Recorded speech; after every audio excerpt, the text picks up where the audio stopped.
जय शंकर. श्री स्वामी समर्थ. प्रस्थान श्री शंकर महाराजांचे. भाग 7.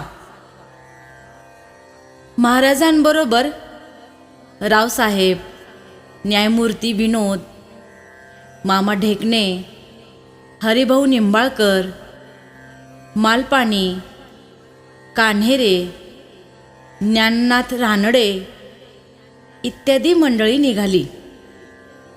लांब जायचं म्हणून 2 गाड्या घेऊन सर्वजण महाराज सांगतील त्या दिशेने जाऊ लागली. स्वारगेटवरून पुढे जाऊन त्यांनी पद्मावतीचं दर्शन घेतलं. महाराज बराच वेळ देवीकडे पाहत होते. मग काहीतरी निर्णय घेतल्यासारखं म्हणाले, चला अजून थोडं पुढं जाऊया. गाडी पुढे निघाली. सरती संध्याकाळ. खडी घातलेली खडबडीत अरुंद वाट. चीट पाखरू सुद्धा न दिसणारा निर्जन भाग. चला या मालपाणीच्या शेताकडे जाऊया. मालपाणी बरोबर होतेच. त्यांच्या शेताजवळ विद्यार्थीगृहाची कात्रजकडील एक जागा होती. त्यात एक विहीर होती. तिकडे जाऊन मंडळी जरा बसली. विहिरीचं पाणी शेंदून पाणी प्याली. महाराजांना सुद्धा दिलं. पाणी पिऊन महाराज शेतात फिरू लागले. मध्येच एका ठिकाणी उभे राहिले. विचारमग्न झाले. त्यांची दृष्टी उन्मीत गेल्यासारखी झाली. भविष्याचा वेध घेत असल्यासारखी. थोड्या वेळानं म्हणाले, वा, ही मोठी छान जागा आहे. गावापासून दूर आहे आणि माझ्या पद्मावती आईपासून जवळ आहे. तिच्या छत्रछायेत आहे. सगळं कसं मनासारखं आहे. महाराजांच्या पाठोपाठ येणाऱ्या मंडळींनी हे शब्द ओझरते ऐकले. रावसाहेबांनी विचारलं, काय मनासारखं आहे महाराज?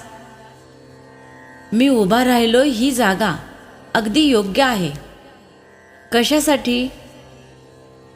समाधीसाठी, विश्रांतीसाठी.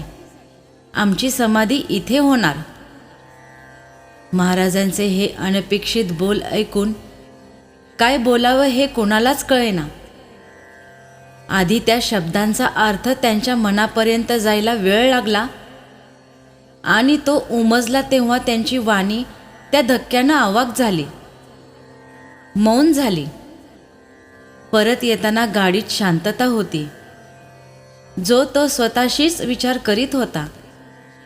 मनाला समजवित होता की हे खरं ना, महाराज गमतीनं थट्टेनं बोलले आहेत. पण रावसाहेबांना मात्र खात्रीनं वाटलं की महाराज आता लवकरच आपल्याला पोरकं करून जाणार. कारण ते 4 दिवसांपूर्वीच रावसाहेबांना आपल्या अंगातला कोट दाखवून म्हणाले होते, राऊ, हा कोट फार जुना झालाय, नवीन घ्यायला पाहिजे. त्यावेळी रावसाहेबांनी या बोलण्याचा शब्दार्थच घेतला होता.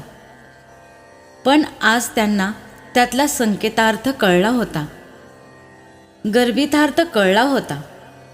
जीर्ण वस्त्र सांडीजे, नूतन वस्त्र वेडीजे, चैतन्य नाथे. जय शंकर.